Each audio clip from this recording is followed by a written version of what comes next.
Hello and welcome to another episode of Iconic Games of a Generation. I'm Phoenix and today we're returning to 1996 to check out a game that has been credited with defining the survival horror genre, Resident Evil. As always, if you enjoy the video, please let me know in the comments and subscribe so you never miss an upload. Let's check it out.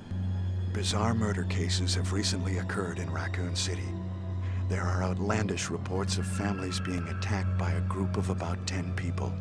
Victims were apparently eaten.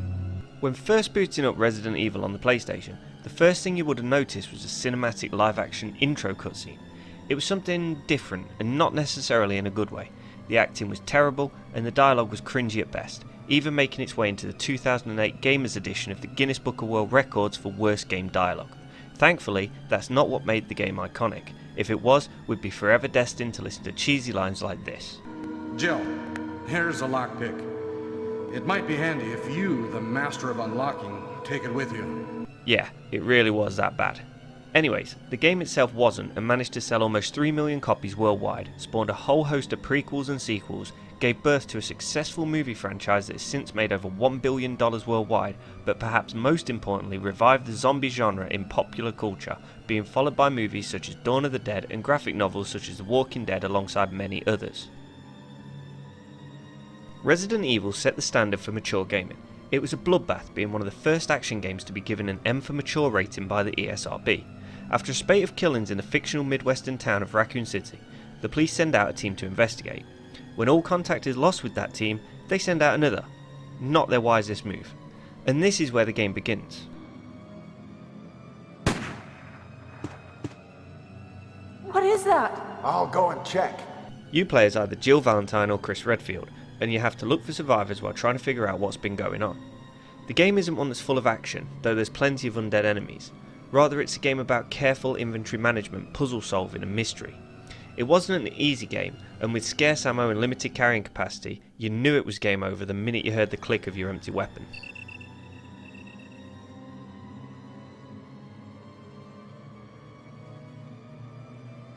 The puzzles were relatively simple, but required special items and backtracking which often cost you valuable ammo, healing items, or resulted in your untimely death.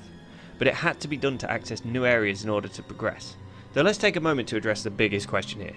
Who in the hell builds, not to mention lives in, a house like this? Ceilings that try and crush you? Really?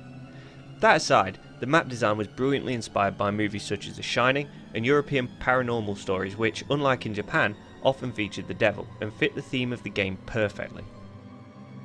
Resident Evil used pre-rendered backdrops overlaid with 3D characters and elements to give the game its style, while the use of fixed camera angles ramped up the tension. This caused the player to feel a level of anxiety as they ventured through the zombie-infested mansion, never knowing what's around each corner, resulting in plenty of jump scares.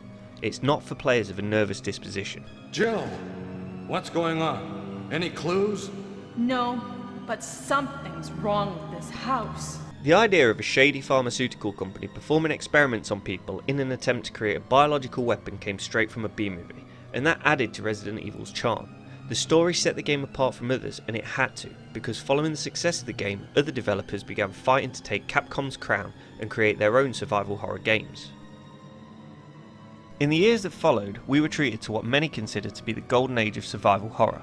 Each game had something different to offer, but it was easy to see the influence that Resident Evil had had on all of them. The biggest contender for the crown was probably Silent Hill, released in 1999 by Konami, and while it was a good game, it didn't quite live up to the legacy.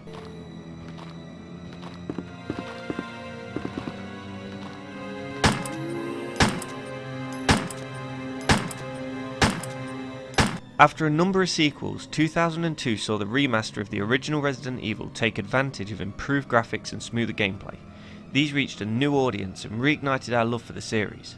In 2005, Capcom attempted to redesign the mechanics of the genre with the release of Resident Evil 4 by adopting an over-the-shoulder camera angle, creating a more action-orientated game and moving away from traditional zombies.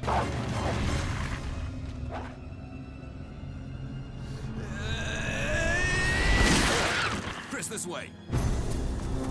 However, some old school fans of the series weren't happy with the new direction, and were less happy still when Resident Evil 5 and 6 continued to push the new action orientated style of gameplay. By this point the series had reached a new low, but when Resident Evil 7 changed things up again with a first person view and storyline involving cannibals, ghostly goings on and paranormal possession, people started to see that Resident Evil was back on top form.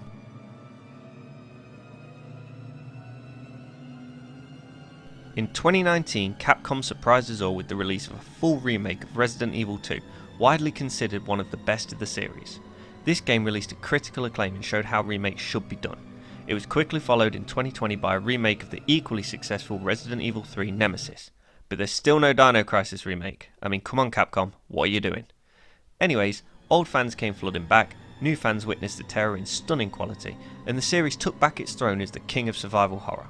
Fans have a lot to look forward to as well, with the release of Resident Evil 8 scheduled for 2021.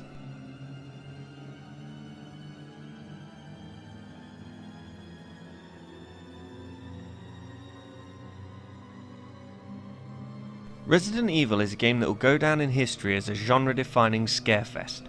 Its influence on the world of gaming has been felt throughout the last 3 decades, even as recently as the Medium released just last week on the Series X. This long-running franchise continues to give us nightmares long after we put the controller down, and change the landscape of gaming by enticing a more mature audience, making this one of the most iconic games of a generation. Resident Evil. So, do you agree that Resident Evil defined survival horror? What other games do you think were heavily influenced in the 90s by this classic? Let us know in the comments, and don't forget to like, share and subscribe so you never miss a video. Until next time friends, stay safe.